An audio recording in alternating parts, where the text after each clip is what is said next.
Welcome to Cadence Design Systems Fidelity Tutorial Tuesday.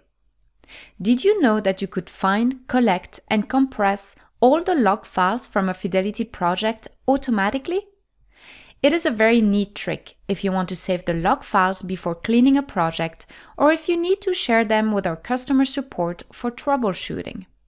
Today, we will demonstrate how this can be done.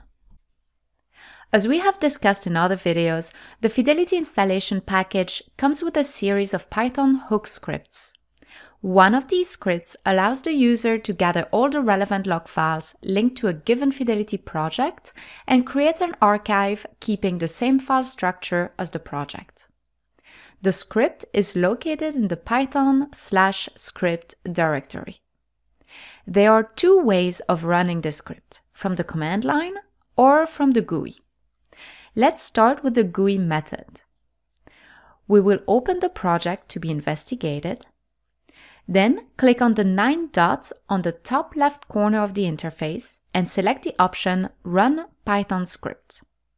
The script is located in the python/script/on-demand folder and is named Fidelity Collect Logs.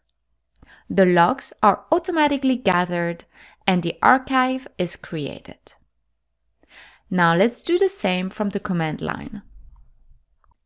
Let's make a copy of the Python file fidelity_collect_logs and provide the project path as an input. The log files will be collected for this project. Then let's run Fidelity in batch by passing it the script as an argument. That would be Fidelity 2023.2-batch-script Fidelity collect logs.py.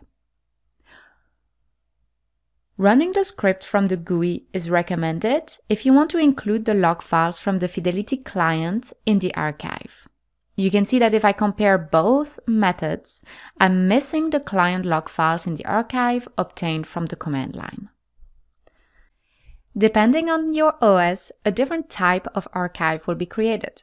On Linux machine, a tarball is created, while on Windows machines, a zip archive is created. If the archive creation fails or if the OS is not recognized, the archive will not be created and the folder is kept non-archived. Thank you for watching. If you like this video, be sure to click the thumbs up button to subscribe to our channel for more upcoming videos like this. If you have any questions or suggestions for future videos, please drop us a line down below or connect with us on LinkedIn, which is linked in the description. Thank you all and have a great Tuesday.